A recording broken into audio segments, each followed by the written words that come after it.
ইরানে যুক্তরাষ্ট্র ইসরায়েলের যৌথ হামলা গড়িয়েছে চতুর্থ দিনে। মৃতের সংখ্যা ৬০০ ছাড়িয়েছে।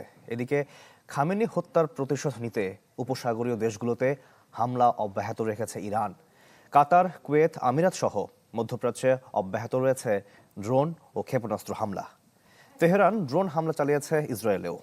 এমন পরিস্থিতিতে ট্রাম্প জানিয়েছেন ১ মাস পর্যন্ত চলতে পারে যৌথ হামলা। ইসরায়েল, যুক্তরাষ্ট্র এবং ইরান সংঘাত এখন পুরোপুরি রূপ নিয়েছে আঞ্চলিক যুদ্ধে। ৩ দিনে ইরান ও লেবাননে নিহতের সংখ্যা ছাড়িয়েছে ৬০০। বৈরুতে ইসরায়েলি বিমান হামলায় সোমবার একদিনে নিহত হয়েছেন ৫২ জন এবং আহত হয়েছেন অন্তত ১৫০ জন। আর ইসরায়েলি ইরানি হামলায় নিহত হয়েছেন কমপক্ষে ১০ জন। সৌদি আরবের রিয়াদের কূটনৈতিক এলাকায় মার্কিন দূতাবাসে ২টি ড্রোন আঘাত এনেছে। দেশটির প্রতিরক্ষা মন্ত্রণালয় বলছে এতে খুব বেশি ক্ষয়ক্ষতি হয়নি। যদিও রয়টার্সের তথ্য মতে রিয়াদে বিস্ফোরণের শব্দ এবং আকাশে কালো ধোঁয়া দেখা গেছে। মার্কিন সামরিক বাহিনী এখন পর্যন্ত ইরানে ১,২৫০টিরও বেশি লক্ষ্যবস্তুতে হামলা চালিয়েছে এবং ইরানের ১১টি জাহাজ ধ্বংস করেছে। ইরানের পাল্টা হামলায় কুয়েতে ৬ জন মার্কিন সেনা নিহত হয়েছেন। এই যুদ্ধে সবচেয়ে বিব্রতকর ঘটনা হয়েছে কুয়েতে। ইরানি হামলার সময় কুয়েত ভুলবশত ৩টি মার্কিন F-15E যুদ্ধবিমান ভূপাতিত করেছে। ইজেক্ট করে প্রাণে বেঁচেছেন ৬ পাইলট। যুদ্ধের ভয়াবহ প্রভাব পড়েছে সমুদ্রপথে।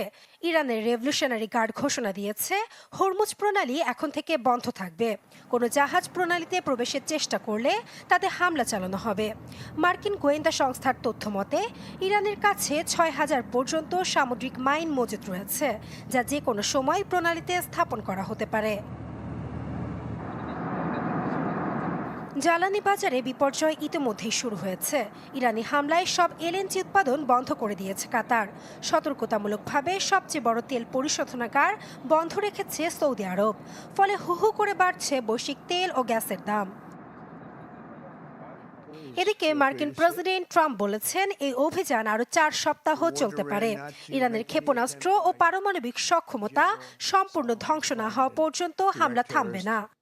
Today we grieve for the 4 heroic American service members who have been killed in action. এই যুদ্ধে যে সকল মার্কিন সেনা প্রাণ হারিয়েছেন তাদের প্রতি আমাদের বিনম্র শ্রদ্ধা। আমরা এই সন্ত্রাসী শাসন ব্যবস্থা পতনের জন্য অভিযান চালাচ্ছি। এটি যুক্তরাষ্ট্র ও পুরো বিশ্বের জন্য হুমকি। আমরা খুব শীঘ্রই জয়ী হব। আমাদের পূর্ণ লক্ষ্য অর্জনে ৪ থেকে ৫ সপ্তাহ সময় লাগতে পারে, তবে এর চেয়েও বেশি সময়ব্যাপী অভিযান চালিয়ে যাওয়ার সক্ষমতা আমাদের আছে।